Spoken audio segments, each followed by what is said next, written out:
This is Good Morning Indiana, working for you. We're starting this work week a little bit rainy. Those showers won't last long, though. I'll have all the details coming up. Thousands of IPS parents are wondering if their students will be able to get on the school bus. We're live this morning with the school superintendent on the district's plans for the days ahead. Developing overnight, another U.S. death linked to the coronavirus. We're breaking down the latest case and why one group wants to see big changes to upcoming March Madness games. And should you cancel your travel plans because of the coronavirus? We're showing you how the airlines are keeping planes clean and the best ways to protect yourself while on board so you don't waste your money. Here at 6 o'clock, we do want to begin with breaking news surrounding whether or not IPS will have bus service this morning. Within the last half hour, we have learned all of the district buses will run today. School officials say there may be some delays due to driver call-offs. Our Kelsey Anderson will have a live report coming up in just moments, but some relief there for families who are wondering how they were going to get their children to school today. Those buses will be running on schedule. The district just says anticipate some delays because some of those drivers have called off once again. And we'll get to Kelsey Anderson shortly here this morning with the IPS superintendent. But right now, we do want to welcome you into Good Morning Indiana and get a check of that forecast with Alyssa Donovan. It's raining out there for your commute. Maybe the kids are heading out to the bus stop. Alyssa, what do we need to know? That's right. So as the kids head out to the bus stop, definitely need to arm them with the umbrella and that jacket because we are seeing those showers across the area as we head through the morning. Those showers are going to stick with us for the next couple hours. You'll notice, though, those temperatures in the 40s, upper 40s. So a warm start. We're about 20 degrees warmer this morning than we started Sunday morning. So those temperatures are warm today. That's due to this front moving across the area. We have these light showers across Indianapolis right now. Some heavier showers to the north right around Peru into Muncie, and some heavier showers to the south just moving out of Seymour. Most of us, though, are going to start to see this lighten up over the next couple hours, and we are going to see dry conditions later today. Looks like the noon hour is when we will all be dry. We'll see cloudy skies for most of the day, maybe some peaks of sunshine by this afternoon. Highs today will be into the low 50s, so it is going to be a warm day, a breezy start as well, but those winds will calm down as we head throughout the rest of the week, looking very nice, pleasant, and above average. All of those details coming up in just a few minutes. Alyssa, thank you so much. Here's a live look at your wet roads in the downtown area. I-65 and I-70 at the north split. Traffic is still moving along up to speed this morning. Let's take a look at our traffic now map. I do have a new construction project to show you this morning. This is a little bit west of New Pal. A bridge closed Mount Comfort Road at US 52. This is scheduled to be closed until June 30th. So keep that in mind. This is a long-term bridge project in the area. We'll continue to keep you updated if there are any other issues out here, but just plan ahead if this is part of your commute. A late-night shooting involving a security guard sent one man to the hospital. This all happened just before midnight at 37th and Meridian Street on the city's near north side. Officers tell RTV6 the security guard was working at an apartment building when the victim approached him and started arguing. According to police, the man threatened the guard and had previously showed a gun. That's when the security guard fired his gun, hitting the man. He was taken to the hospital in critical but stable condition. A man who was a teenager when he caused a high-speed crash in Tipton County will not spend any time in jail. Austin Hoback was 17 years old when he ignored a stop sign, smashing into another vehicle. The crash happened in 2017 and left Jane Eads of Sharpsville with injuries she later died from. Hoback pleaded guilty to reckless homicide charges. Police say Hoback was traveling close to 90 miles per hour when he hit Eads. A judge sentenced Hoback to 1 year house arrest and 2 years of probation.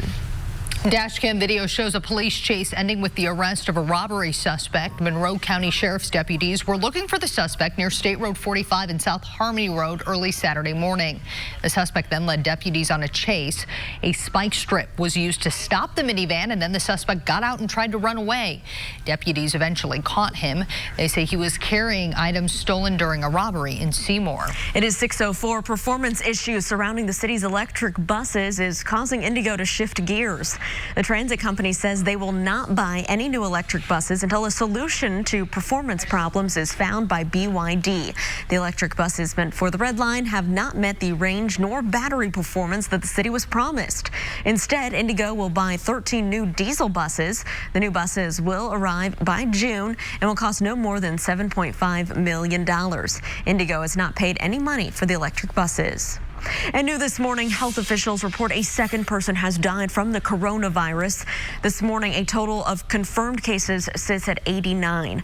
Both people to die from the virus are from King County, Washington. That's near Seattle. Those patients caught the coronavirus from person-to-person spread. The total cases include those that the CDC confirms and those local authorities label as presumptive cases. On Sunday, health officials confirmed new cases in New York, California, Florida, and Oregon, and also Rhode Island. Meanwhile, a group advocating for college athletes is calling on the NCAA to act now. They want the group to have a serious discussion about protecting college athletes amid the coronavirus outbreak. The National College Players Association says precautions need to be taken immediately. They recommend the NCAA cancels all events putting players in contact with crowds like meet and greets and press events. They also say March Madness games should be held without an audience. The Midwest Regional Round is scheduled to be held here at Lucas Oil Stadium. We talked to fans reacting to the recommendations. I know that Indy is for sure a place that people come to watch games and everything, so I think that people will be upset. I think people will probably understand at the end of the day. If they're going to do it, they're not going to do it. They're not going to make the decision without really thinking it through. The NCAA has not responded directly to this call to action, but on their website they have a page for coronavirus resources saying officials will continue to monitor the coronavirus and championship staff will add appropriate safeguards to address concerns about the virus. The time now is 6:06. IPS students will be able to ride the school bus this morning. That announcement being made within the last half hour. On Friday, nearly 100 drivers and bus monitors called off for work, leaving the school district and parents scrambling. Our Kelsey Anderson is joining us live this morning with what it took to get to this point. Kelsey, good morning. Hey, good morning, Meredith and Lauren. So yeah, you're right. They did just announce here at 5:30 that the buses will be operating for IPS schools. And so tell me, what made that decision? How did you guys come to that decision this morning? Sure. So we've been monitoring the numbers in terms of drivers requesting time off for today, over the weekend, and then very closely last night, and then overnight and this morning. And so when we looked at those numbers this morning, felt confident that while the numbers are higher than what they normally are, that we would be able to cover the route sufficiently in order for our students to get to school today. Okay, perfect. And then how are you guys going to make sure this doesn't happen again like last Friday?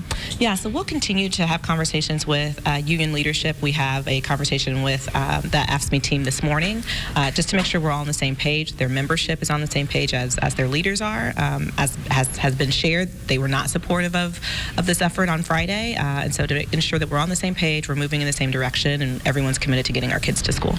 And Indigo and other community members have kind of rallied behind you guys to help get these kids to school. What's it like to see the community reach out and want to help get kids to school this morning? Yeah, I mean, super happy to have Indigo as a partner of ours and for them to extend that free service to our elementary and middle school students. Excited to have heard in the community, you know, I receive personal text messages of folks saying, what can I do? How can I be helpful in getting kids to school? And so I think it just demonstrates again in our community that we are able and happy to rally around one another in these types of situations to ensure our kids are, number one, safe, and number two, getting the education they deserve to have. So pleased for that, but also wanting to not have to ask the community to pitch in that way, that we are getting our students to school every day and that our drivers are here to do so. And on Friday, we followed a mother around who was picking up just kids along her way to the school. What's your message to parents this morning now that buses are going back into service? Yep, they should just continue to stay tuned, monitor our website and social media. We will continue to provide updates, just, you know, so folks can be confirmed and confident in the direction that we're moving forward. So just to pay attention to that. And obviously, as we are making calls, if there are potential delays, make sure they've got that phone next to them so they can get that notification so that our students, again, are safe getting to and from school every day. All right, thank you so much this morning. And again, those buses are going to be back in service this morning, but you could expect potential delays because of the few calls they have compared to last Friday. But for now, I'll send it back to you guys in the studio. Kelsey, thank you. We asked you on the RTV6 Facebook page, what are your thoughts on Sunday's announcement to find alternative plans for transportation? We had one response saying they have no way of getting their oldest to school. Another says, even if I take my child, I have to pick her up after work. Where am I supposed to go to work in that time frame. And finally, another says they plan to leave their kids home because they have to go to work. But again, we do want to stress all IPS buses are set to run their routes this morning. Representatives from hospitals across Indiana will rally at the State House protesting a bill they say will hurt Hoosier health care. House Bill 1004 would require hospital bills to include where a procedure happened to determine the Medicaid reimbursement. Supporters say it prevents hospitals from overcharging patients for going to smaller off-site offices. Those with the Indiana Hospital Association say it drastically cuts reimbursement and could cause those locations to close. Super Tuesday is just hours away, and Democratic candidates are busy preparing this morning. New at 6:13, we're looking at why tomorrow's races are a deciding point in the race for president. Plus, the Indiana Pacers begin a 5-game road trip. Coming up at 6:20, we'll preview tonight's game against the Spurs. Alyssa. And we have rain falling across central Indiana to start our Monday. The good news is it's not going to last very long. We have drier conditions and sunny conditions in the forecast. I'll break down everything you need to know coming up.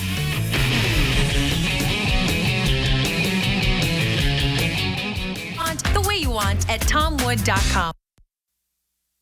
Welcome back. It is 6:13. Here is a live look right now at traffic over on the west side. You can see traffic here is moving along at I-465 and I-74 up to speed. Looking around the metro area this hour, no crashes to slow you down. Tomorrow is Super Tuesday, and it will be the most consequential day so far in this Democratic primary. Nearly 1/3 of the delegates will be at stake. ABC's Mary Alice Parks gives us an overview of the races. 30%. That's the number of pledged delegates up for grabs in the Democratic primary in total 14 states. And American Samoa will weigh in on Super Tuesday, the first national contest with voters voting coast to coast. Now, California will be a big part of the story. In 2016, California didn't hold its primary until June, but this cycle it is joining the mix on Super Tuesday. There are 415 delegates up for grabs in California. The largest state will really leave its mark on this democratic process. But there are other big states voting on Super Tuesday too, like Texas and North Carolina, which means that this one day will really test the strength of campaigns, organization, and infrastructure across the country.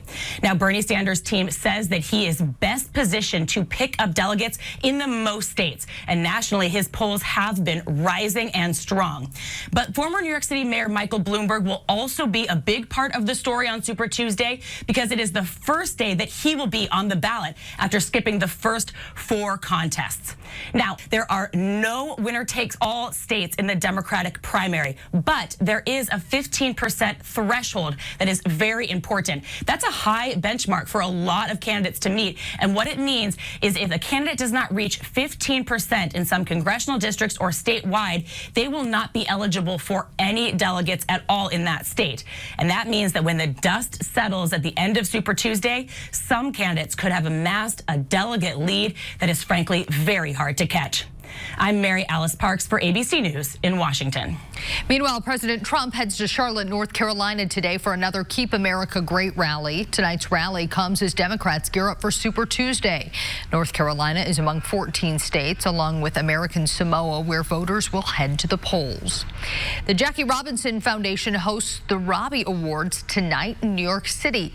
The event recognizes individual and corporate honorees for promoting equal opportunity and humanitarianism consistent with the values and ideals embodied in the life of baseball great Jackie Robinson. Today is the National Education Association's Read Across America Day. The day is set aside to encourage children to read books. The day is also called Dr. Seuss Day as it's celebrated on the author's birthday. So happy birthday to Dr. Seuss. I think a lot of kids might be eating some green eggs and ham for breakfast this morning. Oh yeah, that was always a fun day of school. It was. All right, as the kids are heading out to school today, we're going to have to deal with some rain showers this morning, but really this week, looking ahead at the 7-day, Alyssa, looks pretty nice. Oh, it's going to be a beautiful week. We just have to get through today and really just this morning hours. That's when we are seeing those showers. Behind this, we're going to see some drier conditions, above average temperatures for our work week, and mostly sunny and dry conditions for a lot of the week. We have those showers moving across the area right now. Temperatures starting this morning in the upper 40s. So we're at 48 degrees in Indianapolis. We have light showers in the metro area. Those winds right now are out of the southwest, about 15 miles per hour. So a little bit of a breeze to start our day. We're also seeing those gusts close to 20 miles per hour. So you'll notice that as you step outside. The good news is this rain is not going to stick around much longer. So what's going on is we just have those light showers across central Indiana, a few heavier pockets of showers right to the north near Peru and near Muncie, moving across Greensburg right now. Seymour saw some heavier pockets of showers this morning, possibly even a rumble of thunder, just as we had a little bit of convection left over as that system was pushing out of Illinois and into Indiana. Looking ahead to the next few hours, though, things are going to change quickly. So we have those showers across the area, and then we are going to quickly dry out in the next few hours here. Just a few spots, stray showers lingering mid-morning, with a few showers still possible along the eastern portion of the state through the noon hour. By noon, most of us will be dry, though, and we'll see cloudy skies for most of our afternoon, with some peaks of sunshine possible in the late afternoon hours, just as that system continues to move out of the region. Next, we have another low pressure system behind that. That's going to move in overnight. What that's going to do is just bring us a little bit more cloud coverage, and then also bring us a quick chance of a stray shower for areas to the south this evening and into early tomorrow morning.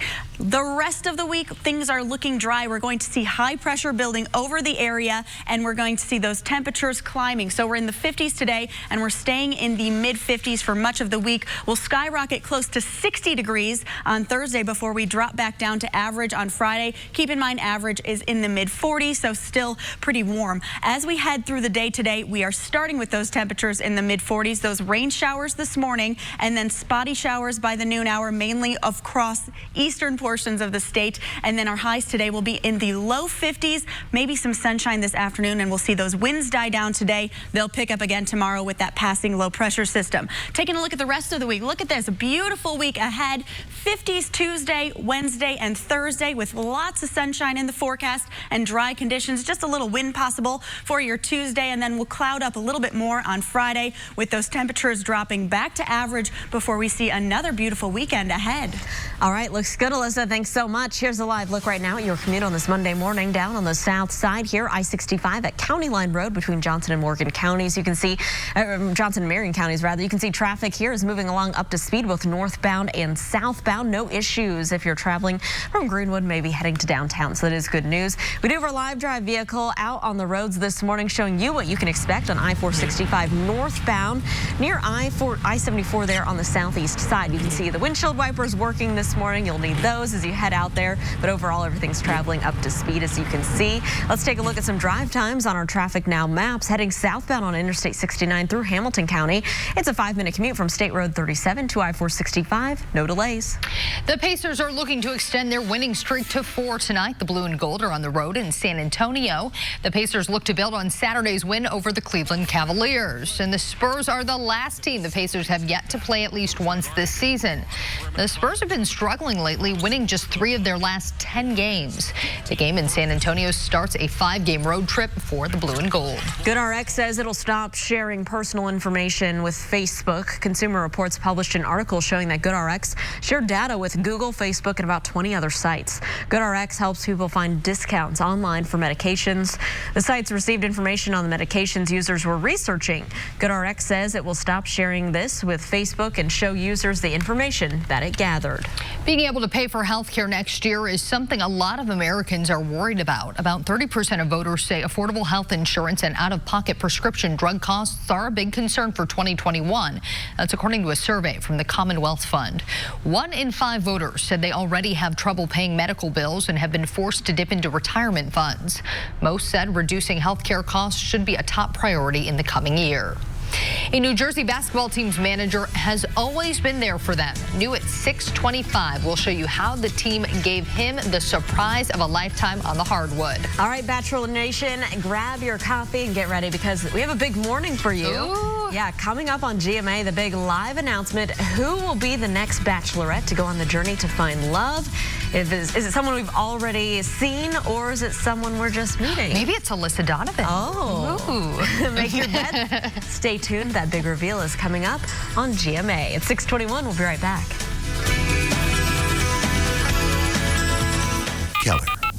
Keller and Keller. The time right now is 6:24. We do want to remind you this morning that all of IPS's buses are set to run on schedule today. School officials say there may be a few delays if there are any driver call-offs, but our Kelsey Anderson will have a live report with more details coming up in about 15 minutes. But again, if you're a parent, the buses are running for IPS this morning. A live look right there at the bus lot. You can hear the buses starting up Powering and up. heading out. All right, some good news there. Okay, we want to take a look at what is trending at 6 on this Monday morning. So a lucky group of students will find out if their ideas will fly to Mars. Wow. NASA is set to unveil the name of the new rover this month. Students from kindergarten through 12th grade were eligible to submit a name for the rover. The students will get to see the rover launch at Cape Canaveral in July. NASA says the naming contest is a way to engage students in STEM fields.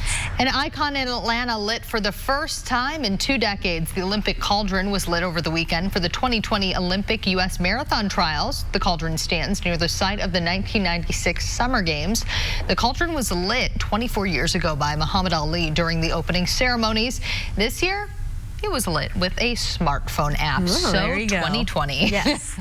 A New Jersey high school senior is not letting autism stop him from pursuing his dreams. 18-year-old AJ Leone is always courtside with Water ready for the Lyndhurst basketball team. But on Tuesday night, when the team was way ahead, the coach put AJ in the game. And with just minutes left on the clock, they kept passing the ball, giving him a chance to score. And then this happened. Boom, baby. AJ hit a 3-pointer. Awesome. That's so cool Way to see. go. And you may remember our story at Center Grove. That also happened on Tuesday, Yeah. where they had their manager on his birthday hit a basket the first one of the game. Amazing. So it's really cool to see that. Yes, good way to start off the week. Yeah. Not a good way to start off the week with all the rain that we have. Thankfully, it's not lasting all day. Yeah, and you know what? It's going to be a beautiful week. We just have to get through the next few hours, really, and then we are in the clear. So that's just the good news today. The bad news is we do have those showers to start our day. Temperatures in the 40s right now, upper 40s, so a warm start to our day. We do have some gusty winds out there as well, so take it easy as you're heading out on the roads. Temperatures today will climb into the low 50s, so just a little bit above average, not nearly as warm as we were yesterday. Yesterday, 63 degrees was our high, so it was a warm day. We are staying above average this week. Taking a look at the rest of the week, tomorrow is going to be beautiful. We are going to start with just a small chance of some showers Tuesday. Temperatures will stay in the mid-50s Tuesday, Wednesday, and Thursday with plenty of sunshine. Just some dicey conditions when it comes to wind on Tuesday. Besides that, though, it's going to be a great week ahead, followed by a great weekend. I'm already skipping ahead to the weekend here. Hey, I don't blame you, Alyssa. All right, if you have a flight scheduled in the next few months, you may be wondering if you should go or cancel given the coronavirus headlines. A lot of friends I've seen talk about this on Facebook, Meredith. Working for You, our own John Matarese shows us some simple ways to keep the germs away when you're flying so you stay safe and you don't waste your money. The coronavirus threat has a lot of people rethinking their travel plans for this spring, or at least taking extra precautions if they have a flight coming up. So if you're flying soon, what's the best way to protect yourself? Cynthia Ann Kesterson worries about the coronavirus while flying with her young son. We got to keep him germ-free, safe. It's a crazy world out there right now. So this Texas mom was careful on this trip. Yeah, just try to wipe everything down, wash our hands as soon as we get off the plane. With coronavirus dominating the headlines, we found a few travelers wearing face masks. Others carried their own blankets to avoid germs. I brought my own blanket, so I was warm. All major airlines wipe down their seats and tray tables at the end of each flying day. Some, though, now do a disinfectant wipe down between every flight leg for extra safety. Our flight attendants wipe down the seats before passengers board every segment. And we also have masks on board just in case we spot somebody that's sick. Now, even if your airline wipes down their equipment between use, it's still a good idea these days to bring some disinfectant wipes and wipe down your tray table and armrests just to be safe. That's what Carol Walton does. I was concerned. I brought sanitizer, I brought wipes. What about masks? The CDC does not recommend them if you are healthy. In addition, cabin air systems use HEPA filters to catch most airborne germs and particles before the air comes out your ceiling vent. Doctors say if you wash frequently and use disinfectant wipes in a plane, you improve your chance of staying germ-free and you don't waste your money. Working for You, I'm John Matarese. Good morning, Indiana. John, thanks. For more cost-saving tips and ideas, you can visit the money section of our website, theindychannel.com. This is Good Morning Indiana, working for you. Now on Good Morning Indiana on this Monday morning. Here's a look at your 6:30 news feed. A man is in the hospital after he was shot by a security guard. This all happened just before midnight behind a strip mall on 37th and Meridian Street. We're told the security guard fired a shot because the victim was trespassing and waving around a gun. The man who was shot is expected to survive. A man from Indianapolis faces a $45,000 fine and multiple charges for violating labor and human trafficking laws. Investigators say in Kentucky that Sean Floyd brought 12 children across the state line back in 2019, some as young as 11. He's accused of forcing the children to sell candy and pay for their own meals and water. For the first time ever, a person of color will lead the IU McKinney School of Law. Karen Bravo has been named dean pending formal approval by the Board of Trustees. Bravo will also be the second woman to lead the school. She joined the faculty in 2004 as an assistant professor of law. If her appointment is approved, Bravo will start her new job July 1st. Ivy Tech is creating a new program to help provide a college education to students with Down syndrome. The Ivy Power Pilot Program will be at Ivy Tech's Southern Indiana campus in Sellersburg. It will offer a 2-year course of individualized studies and internships. After it's complete, Ivy Power students will receive a certificate and graduate along with the other students.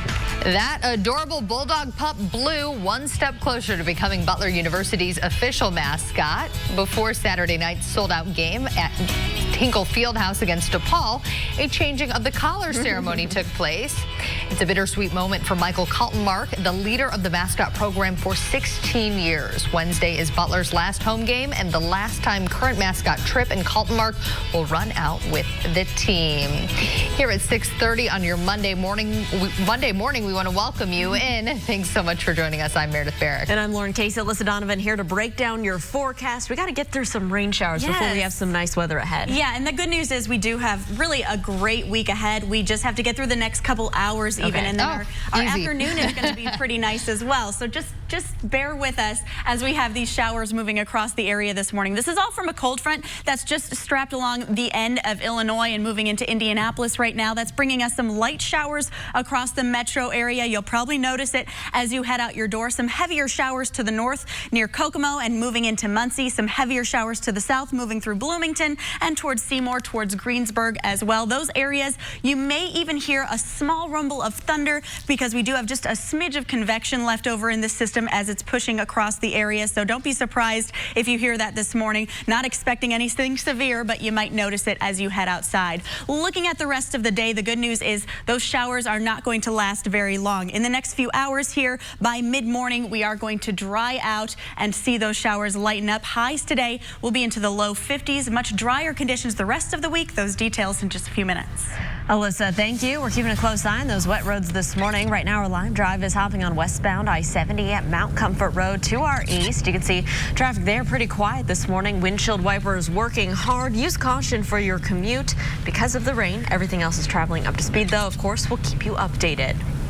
Well, this morning, some bus drivers for Indianapolis Public Schools called off again, but the number was much smaller than what we had on Friday. That means school buses are running today, and it means that unlike Friday, thousands of students will be able to get to school. Our Kelsey Anderson has been tracking this story all morning and joins us live from IPS headquarters with more. A relief for many parents across Indianapolis, Kelsey. Yeah, that's right, Meredith. The buses will all be running this morning for all IPS students, so they will be picked up if they do take the bus, but there could be delays because of the call-offs that they did have. So take a look at this video. Our photographer, Eldon Wheeler, was there as IPS buses started heading out this morning to pick up the 22,000 kids who do utilize the bus service. Today, 32 drivers and attendants combined called off, which is a lot less compared to the nearly 100 that called off on Friday. Superintendent Alicia Johnson says they are confident the drivers who are available today will be able to get the more than 22,000 students who utilize the bus to school. We'll continue to have conversations with union leadership. We have a conversation with the AFSCME team this morning just to make sure we're all on the same page. Their membership is on the same page as their leaders are. As has been shared, they were not supportive of this effort on Friday. And so to ensure that we're on the same page, we're moving in the same direction, and everyone's committed to getting our kids to school. Johnson wants to thank families and community members for their patience while they work to figure out their plan of action for this morning. Again, buses will run this morning for all IPS schools, but again, you might want to expect delays as some bus drivers are doing double routes and some are substitutes and aren't familiar with the routes that they are running. Reporting live, Kelsey Anderson, RTV6. Kelsey, thank you. Now, you can find the latest on the IPS busing situation right now. It's on our website, theindychannel.com. My name is Pete Buttigieg. They call me Mayor Pete. I am a proud son of South Bend, Indiana, and I am running for President of the United States. Almost 1 year ago, he made history as the first openly gay candidate to have a serious shot at the presidency. But now that campaign is over for the former mayor of South Bend. Just 1 day after he suggested he would keep campaigning, Buttigieg leaving the race and leaving a lot of questions as to how his voters will swing in tomorrow's contests in 14 states. ABC's Kenneth Moten takes a look. Overnight, Pete Buttigieg dropping out. The path has narrowed to a close for our candidacy, if not for our cause. After strong finishes in Iowa and New Hampshire, the former South Bend mayor struggled to win over minority voters, finishing 4th in South Carolina Saturday. The candidates remaining have 1 day left to make their case before 14 states go to the polls tomorrow. Fresh off his commanding win in South Carolina, former Vice President Joe Biden tells ABC's Eva Pilgrim he's taking nothing for granted. So do you think you can win on Super Tuesday? I don't know that I can win Super Tuesday, but I think that I'll be viable coming out of Super Tuesday. And then you have states that I think I'll do very, very well in, like Florida and Georgia and some other states as well. In Selma, Alabama, Biden, along with Senators Elizabeth Warren and Amy Klobuchar, marked the anniversary of the bloody Sunday violence of 1965, when demonstrators were beaten during a voting rights march. Congressman John Lewis, who was injured in the march and is now fighting pancreatic cancer, made a surprise appearance. We cannot give up now.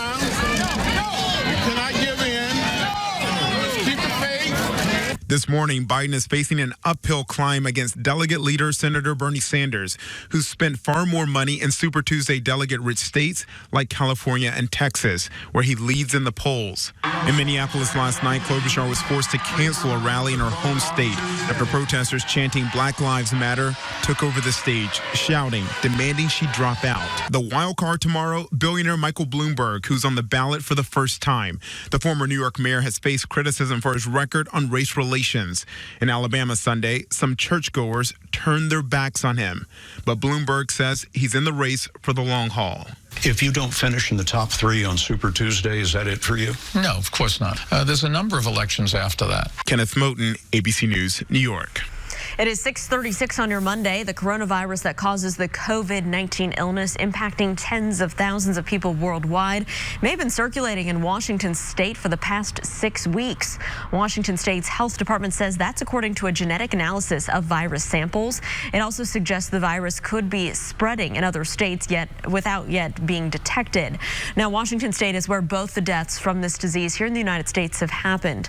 The second victim announced last night, a man who has underlying health conditions. ABC's Inez de la Cutera tells us several more communities are also reporting those COVID-19 cases for the first time.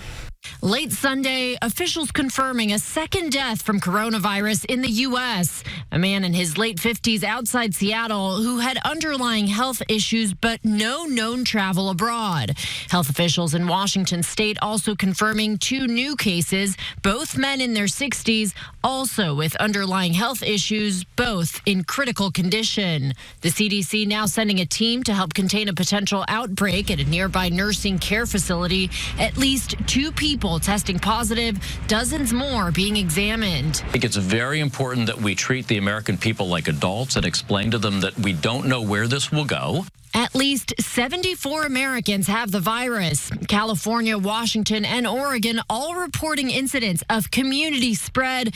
Illinois, Rhode Island, and New York State confirming new cases. We have known that this will happen. A man in his late 40s who recently traveled to Italy, France, and Spain, now hospitalized. At least 40 people who had contact with him now told to self-quarantine. The message is Be careful and be vigilant, but don't panic. Around the world, close to 3,000 people have died from the infection. The Trump administration implementing the highest travel advisory to regions of Italy and South Korea. The President's also directed the State Department to work with our allies in Italy and in South Korea to coordinate a medical screening in their countries of any individuals that are coming in to the United States of America. The president adding in a tweet, they will also be screened when they arrive in America. Americans are now being told to cancel or reconsider any travel plans to Europe and Asia. Inez de la Quatera, ABC News, Washington.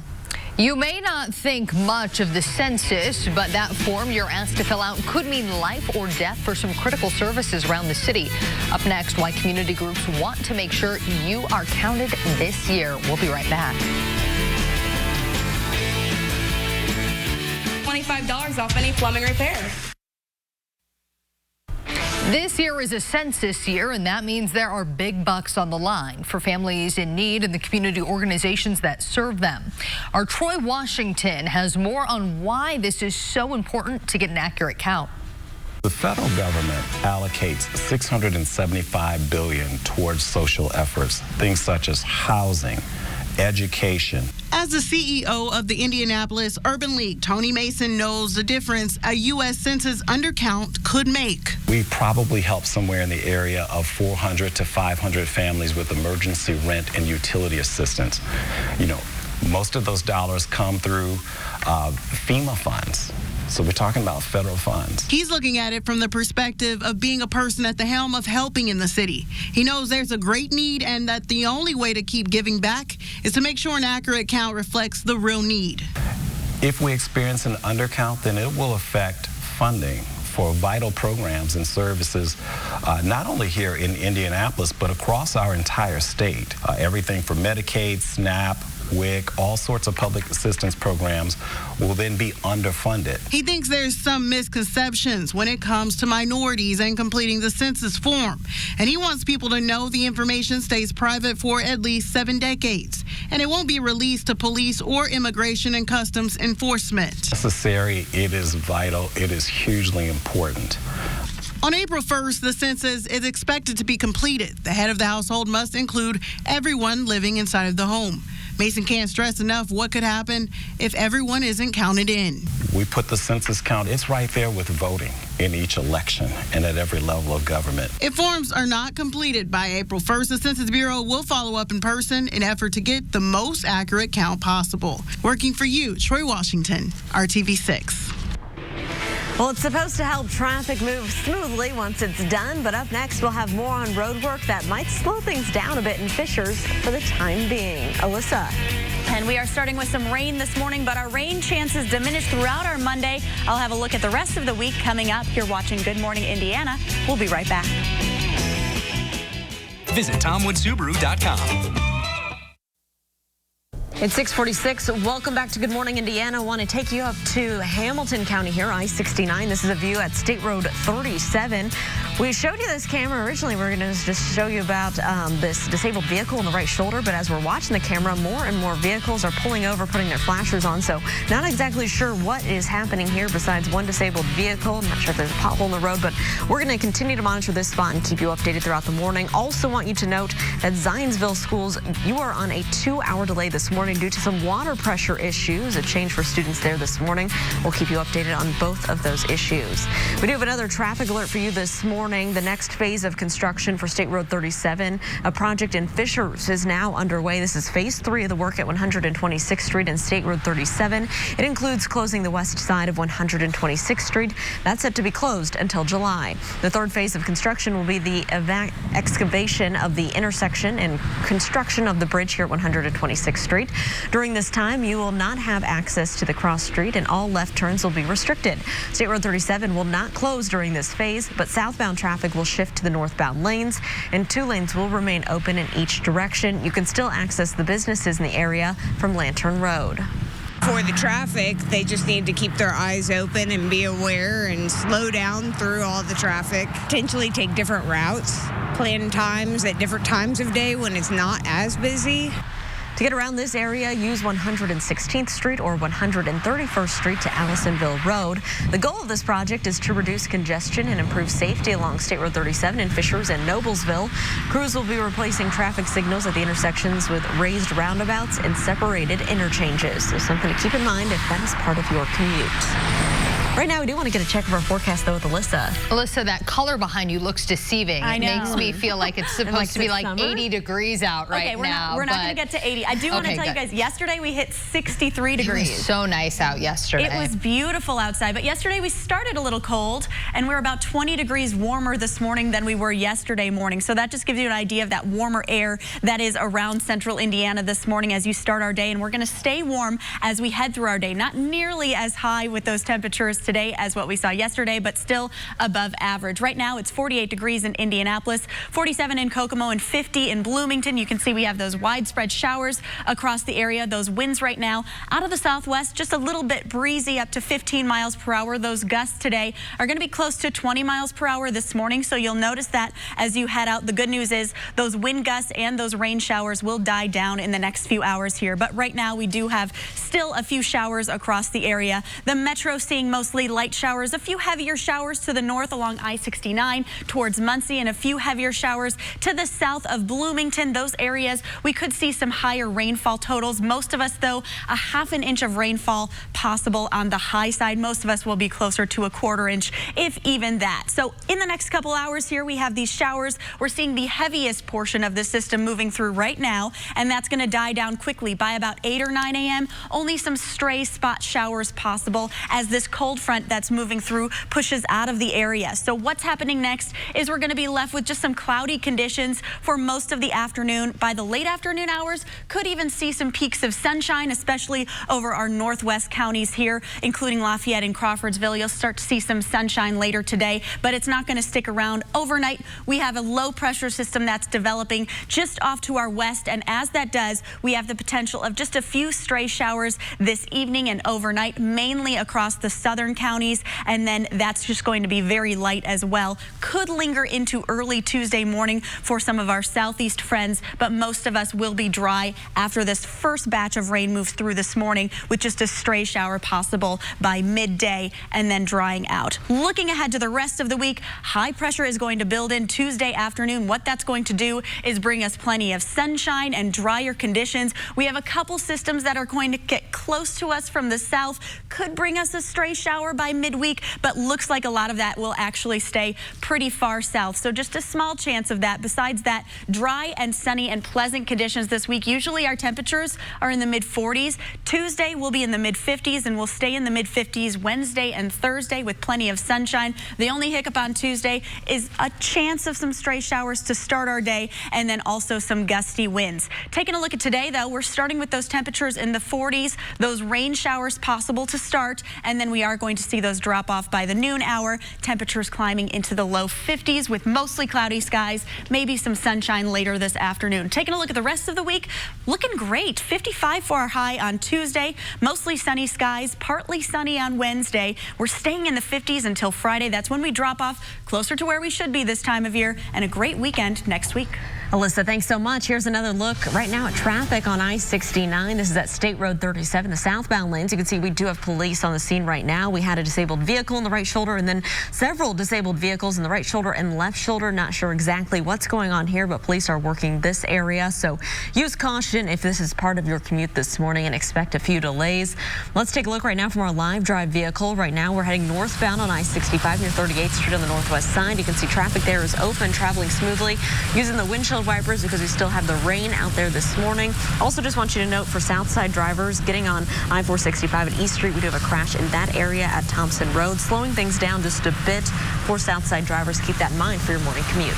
2 deaths from the coronavirus, and there's a state of emergency now in Washington state coming up in just minutes on Good Morning America. New travel restrictions also kicking in, and we're watching financial markets to see how they respond today. And the race for the White House has split families, friendships, and now it's impacting the world of music. Next, how politics came between members of one of the biggest groups in the history of hip-hop. It's 6:52. Stick around. We'll be right back. Visit the Hiring Hoosiers job board.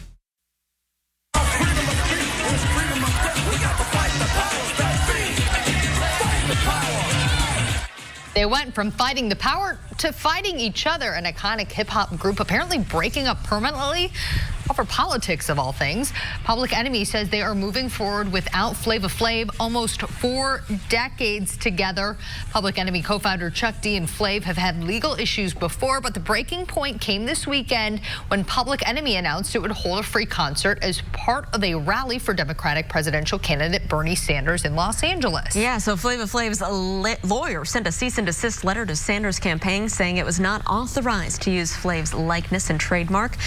Flav even hand-wrote a message at the bottom saying, "Bernie, don't do this." Chuck D's lawyers say that he is the sole owner of Public Enemy trademark, so the show went on. Some hip-hop fans are not happy. Some, like local musician and DJ Rusty Redenbacher, going on Twitter to say he doesn't know if he can support Sanders due to Public Enemy's breakup. A lot of drama. You know what will bring them back together and bring our country back together? What? Flavor of Love on VH1. Oh my gosh. I knew you were going to say that. I knew you were going to mention it. That was great television. Oh, that was, for someone. Yeah, everyone now is enamored by Love is Blind on Netflix, but going back right now, I'm asking for VH1 to please bring back Flavor of Love. I'm asking you not to. It's not. All right, what's in the forecast today, Alyssa? So we are starting with some showers this morning, and the good news is those aren't going to last very long. Starting to taper off, and by the noon hour, we will be dry with maybe just a stray shower. 52 for our high today, and then mostly sunny the rest of the week. Those highs in the mid-50s, dropping into the 40s by Friday and Saturday, but a great week ahead. All right, Alyssa, thanks. And we're going to go out to a live shot. We want you to know IPS buses are running this morning. So send those kids out there to the bus stop. There may be delays, though. We'll see you tomorrow.